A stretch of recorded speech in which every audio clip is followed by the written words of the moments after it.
Howdy folks, I'm Spiffy Spring Azure, spryly springing through spring scenes. I'm Amber. And here are more spring scenes for us to spring through.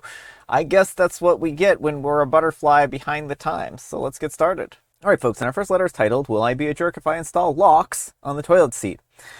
Will I be a jerk if I install child locks on the toilet seat? I'm a 40-year-old female and I live with my two teenage sons, a 15-year-old male and a 14-year-old male, and my husband, a 42-year-old male. Recently, we remodeled a room for my 15-year-old to have his own bedroom, but he has to share the same bathroom as me and my husband. Prior to this room change, I didn't have an issue with the toilet seat being left up because it rarely happened. Well, this last week, I have had to replace the toilet paper a lot more frequently and can't go into the bathroom without having to touch the dirty toilet seat to put it back down. Of course, every time I ask who left the toilet seat up, everyone always says, oh, it wasn't me. My husband backs me up. When he is awake, he works night shift for some context. But considering that means the 17 hours that he's either at work or asleep, I'm stuck being a parent in charge. Well, tonight was the last straw. I walked in to go use the bathroom before bed and I had to shut the lid down again, and that was the 7th time today. When I told my son either put the lid down or use the other bathroom, he smarted off with a, well, you're the only female in the house, so why should we have to close the lid? Well, I have had enough of his attitude, considering that I've been busting my butt to ensure that he had his own bedroom. Seriously, I feel like I'm the only parent most days because of my husband's work schedule. I threatened to put child locks on the toilet seat, and my son responded with the, good luck cleaning urine off the toilet seat then. Will I be the jerk if I install a child lock on the toilet? Just for some clarity, he now is grounded for his disrespect and language that he thought was okay to use on me. Edit/update. Oh my goodness, I didn't expect this to blow up. Okay, some backstory. We moved into this house last year. Our house that we moved from, the boys basically had their own living room, bathroom, and bedrooms. Our house we moved into is small. It was originally a 2-bedroom, 2-bathroom. We remodeled the laundry/storage room into another bedroom for my oldest son. Prior to this, the boys had a bathroom of their own in their room. My bathroom was off the hall, and the master bedroom was the boys' room, even though it wasn't much larger than the one that my husband and I had. So my 15-year-old now has the room across the hall from us. Prior to this room switch, he shared a bathroom with his brother, and they left the toilet seat up, and that was their own issue, seeing as they didn't use mine. Well, as for my son's punishment, he is now grounded from my bathroom and has to use the one in his brother's room. Since neither of them have admitted to leaving it up, they both have to share again. He is also currently washing laundry and cleaning my bathroom. His words were, I'm sorry for what I said, and I understand why you're mad. All right, folks, what do you think? Not the jerk. I mean, I think the punishment fits the crime here. And, he was being a jerk to his mom and disrespecting her. Like, the thing is, this is a shared bathroom, and everyone needs to respect the space. This isn't so much about a parent-child thing as it is that everyone deserves to have a nice, clean space and a comfortable space to use the bathroom. What a brat. What a brat. I mean, I think that this kid hopefully is going to learn a good lesson from this. And, maybe he's sorry now, but I think that this is certainly a problematic attitude that he has. Mm-hmm. The fact that he's like, oh, well, you're the only woman in the house. That is a really questionable perspective that he has, and I think that it would be a good idea for OP to sit down with him and try to get to the bottom of these feelings, right? Because just because OP is the only woman in the house doesn't mean that, she isn't entitled to have a clean bathroom. And the fact that he was like, well, I'll just pee all over the toilet seat, that's extraordinarily rude, right? Mm-hmm. So I think that OP, like you said, they do have a punishment that fits the crime. Hopefully he'll learn that this is unacceptable, but I do think that it would be a good idea to get to the root of some of his thought, on this. But let me know what you folks think. So anyhow, take care and good luck. And Effective Way 6239 says, Dad should sit him down, explain why we put the seat down, even if only for one measly female living in the house. He's going to need that wisdom if he ever wants to get married or live with one. It might be easier to take coming from Dad. And OP replies, I already messaged my husband and told him what was going on. He isn't too happy with our son right now. Well, I'm glad that OP has the full support of their husband. Mm-hmm. And Fragrant Spray says, they make a device that automatically puts the toilet seat down. It costs $25 to $30. Have them pay for it. And Grilled Cheese 2332 says, it would be his birthday present from me because I'm petty. And OP replies, oh my goodness, his birthday is coming up, and we were literally just talking about what he wanted. Oh man, that would be great. And Grilled Cheese 2332 says, I'm deceased. You have to do it. And OP replies, he heard me laughing and asked what was so funny, and I said, I figured out your birthday gift. Oh no. It's never good when your parent is laughing and they say how they have found your birthday gift. The horrors that must be going through his mind right now. And Little Blue Mage says, not the jerk, it's a reasonable solution to address the disrespect and lack of consideration from your sons. And OP replies, actually my 14-year-old is very respectful and polite. Alright folks, and our next letter is titled, Am I a Jerk for Being Offended at Being Left Alone During a Playdate with Our Kids? I went over to someone's house one time for a playdate with my son. The person who invited me then left and sat in another room with her man the entire time that I was there, leaving me alone to supervise and play with all the children. Am I the jerk for thinking that this was incredibly rude? I never went back for a quote-unquote playdate after that. Was I wrong for expecting a little social time with the other parent? For some additional information, this is my sister-in-law and the children were my nieces. My feelings were hurt because I was excited to come over and spend some quality time and bond with her. I was a lonely mom with a 1-year-old. I felt like I was treated like a free babysitter. I only take my kids over now for family functions. All right, folks, what do you think? No, not the jerk. Generally, from what I understand, playdates are usually like the parents get together while the kids get together. Yeah. You know, the point is not to, again, have a free babysitter watch the kids so you can hang out with your partner. Yeah. You know, you actually hire a babysitter for that.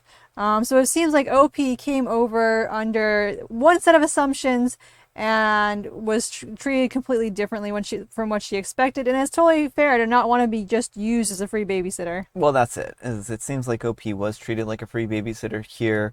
They went over under one expectation, and I mean, I think most people would have that reasonable expectation that if you're going to go over for a quote-unquote play date, you're not going to spend the entire time being the only adult in the room, right? Unless you're signing up to be a babysitter, then that's not a play date at that point in time, right? Like a lot of parents, the reason why they hang out with other parents is because they have more in common with them and kind of can discuss things and talk things over and those kinds of things, right? Yeah, well, and like this is even a family member, and it seems like Opie just wanted some bonding with the sister-in-law, and sister-in-law is like, I can't be bothered. You're just gonna watch my kids. Yeah, but let me know what you folks think. So anyhow, take care and good luck. And Dizzy Needlework 3 says, info, how old are the other kids? Were you asked/told to stay in the same room as them? If the kids were in the living room and they were in the kitchen or bedroom, I would not consider that you being left alone or the kids being unsupervised.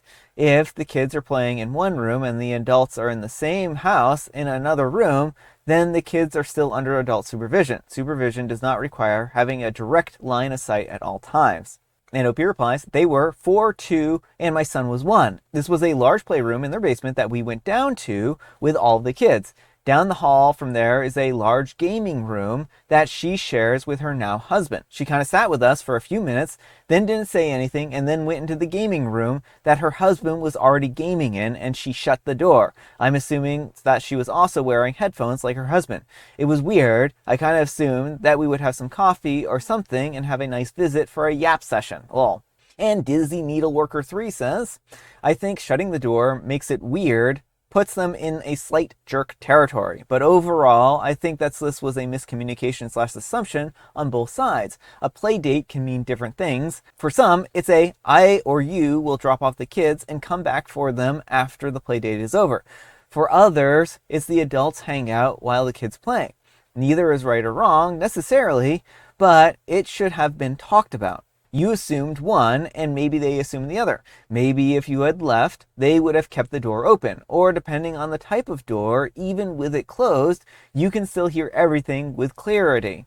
But it's not as loud. So they still feel that they could know what was going on. But if they were expecting for you to leave and you didn't, it's reasonable that they continued with their plans. I would say next time, be very clear and explicit in what you want so everyone can be on the same page. And OP replies, thank you. My son was only 1 and hers were 4 and 2, so they did need constant supervision considering my son likes to climb and is attracted to outlets and power cords, lol. But I will definitely mention next time she asks that I will come by, but I want to visit with the adults too while the kids play.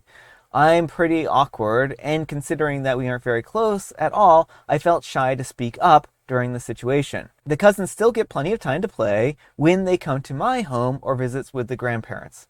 Alright folks, and our next letter is titled, Am I a Jerk for Not Inviting a Stranger Our Pastor Told Us to Invite Over Christmas Eve with Just My Husband and I? So this is a throwback, and people involved besides my husband are no longer part of my life at all. But therapy is weird, and while working through something else entirely, the memory of the situation popped out from wherever it was laying dormant in my brain, and it has gone awry since. So I shall ask you, oh dear citizens of Reddit, am I the jerk here, or was the pastor out of pocket? Let me set the scene. It was Christmas Eve, early 2000, and it was below freezing outside, and the snow is blowing slightly around. My husband and I are alone, but we will be going to visit family the next day. We used to have a celebration on Christmas Eve, just us, and then go to the big family event the next day. Well, there was this guy our pastor was helping out, around 20 years old. My spouse and I were in our early 20s as well. The only thing that the pastor knew for certain about us was that we didn't have any kids, and we didn't have any plans for Christmas Eve that involved other people. Or maybe he didn't know the second part and just assumed. It's unclear. Well, anyways, husband and I went out for our annual Chinese food meal and hung out looking at Christmas lights and then planned to watch a movie or something at home. While at dinner, my husband got a call from our pastor telling him that he would send a guy that we didn't know, we'll call him Brian, to our house because we weren't doing anything and thought that we should be kind and share a Christmas Eve with a man. Let me be so clear that this was never discussed prior. Well, he sent the guy to our house on a bicycle in the freezing temperatures and was irate when we didn't leave our food to go visit with Brian. We were lectured about Christian love and how we were not being good Christians by not inviting Brian along. What? So we eventually got home and Brian is on our couch. Presumably he was told just to go in. We lived way out in the country, so the doors weren't locked. I'm shaking with anger. I tersely said goodnight and went to bed. I was not dealing with a relative stranger when my little introverted heart had been promised one night of peace out of the week of chaos. All of this was reported back to the pastor by Brian, who was so hurt and put out by us not being there when he arrived. I thought nothing of it honestly until months later. I asked the pastor for a recommendation letter, which he willingly gave, only to find out that he wrote horrible things about my character and my uncharitable nature, based, I can only assume, on that event, since I served regularly at the church and helped quite a lot of people, if I'm being honest, which this pastor would have known. So was I the jerk? All right, folks, what do you think? No, not the jerk. Where does this pastor get off inviting someone to your home? Like, it's understandable he wants Brian to have somewhere to go on Christmas, but he could have done something for Brian himself. It sounds like he couldn't be bothered to change his plans. Yeah. And so he was like, hey, Brian, you get to go over to this random people's house. Just help yourself. Go right in. Like, the audacity of telling this person, you can just go into their house. It's totally fine. First of all, I want to say that that bike ride was extraordinarily cold. No, I'm just kidding. Yeah, I think that you kind of said it, what I was thinking there. Why didn't the pastor take him in? Why didn't the pastor drive him over? Why didn't the pastor do X, Y, and Z, right? You know, the thing is that it's one thing if somebody arrives at your house and you're there and, you know, they ask if they can, you know, spend the night or something like that. And I can certainly understand that kind of situation being out of the blue. I mean, that kind of stuff happened a lot more in those times than it does now, right? But the fact that the pastor really made these assumptions and instead of doing the charitable thing themselves, tried to foist this on OP, I think that was really rude. And, you know, OP did all kinds of things nice for the church, and the pastor, instead of being kind and gracious Turning the other cheek. and turning the other cheek, and maybe even doing the right thing and taking this person in when OP said they wouldn't be able to, weren't going to be able to do that. I mean, they instead of forgiving and stuff like that, they held this against them, held a grudge, and then gave them a bad recommendation, right? Right, and instead of saying, because if you can't give someone a good recommendation, the thing you do is you say, I'm sorry, but I can't give you a recommendation. I don't feel like that. But instead, he intentionally tries to sabotage OP because he's furious that OP wouldn't just drop all her plans to host this guy. Yeah. I think it was rude. I really do think it was rude. Like, where does he get off controlling other people's lives? That's not his house. That's not his life. He can't just be like, oh, well, I run the church, so I run all your lives. That's not how it works. Well, and then on top of that, like, OP and her husband, they didn't throw him out into the cold and said, you need to sleep out here or anything like that. They still took them in generously. He just had to have, like, a night of his own, right? And... like, again, I feel bad for Brian in the respect that, like, he was told that he was probably going to be able to hang out with these people and stuff like that and have a Christmas Eve, because having a Christmas Eve by yourself, that can be really hard on some people, right? But, the thing is that he still had a place to go and still had, a warm house to be at, right? Right. Well, and again, it was the pastor's responsibility to coordinate things in advance. You can't just expect everyone to drop everything. So no, I don't think that OP was in the wrong here at all. So I hope that they were able to get some kind of peace from this situation, though. But let me know what you folks think. So anyhow, take care and good luck. All right, folks, it is tea time. Grab your beverages of choice. I've got some tea right here, and Amber, she has a joke. Which undergarments are the sportiest? Oh, the undergarments that are the sportiest are the ones that you aren't wearing. Boxers. I mean, that would make sense. It's National Underwear Day. So just remember, always wear underwear. Semper ubi sub ubi. And folks, I have a special guest tea today. I have a it's a David's tea, strawberry morninga, strawberry berry burst, explosion day super petes fruitus, morninga et frassi. I can't really say all the different words. I think they have it both in English and in French because it's a Canadian tea brand. Yeah, well, I don't agree with their decisions. I'm just kidding. This tea is okay. It is very mild. I mean, it does have a strawberry flavor to it. It's very, very, very light. Like, I brewed this for quite a while, and it's still not as like a potent tea as some of them have been. So it has a very light flavor to it. It's a very, dainty tea. Dainty. Its ingredients are apples, apple citric acid, raisins, carrot, morning leaves, beetroot, natural strawberry flavoring, hibiscus blossoms, and strawberries. So we got strawberries and natural strawberry flavoring. So I don't know why we need both. Like I said, it's not bad. It really is not bad. If you're looking for a strawberry tea, I don't know if they still sell this or not, but if strawberries are your thing, you can't go wrong with this tea. Alright folks, that's all the time we have for today. Thank you so much for watching. Happy terrific Tuesday, spelled TWO. Amber, we need some kind of moral advice and or guidance, and please have it on entitled guests, I guess. Don't trust sketchy pastors who tell you to bike in the cold to random people's houses and let yourself in. Yeah. Well, a more unfortunate part of that one is the fact that this was in the early 2000s, and so probably the guy didn't even have a cell phone, so he probably couldn't even like call anyone or anything like that. Pastor was in the real wrong here.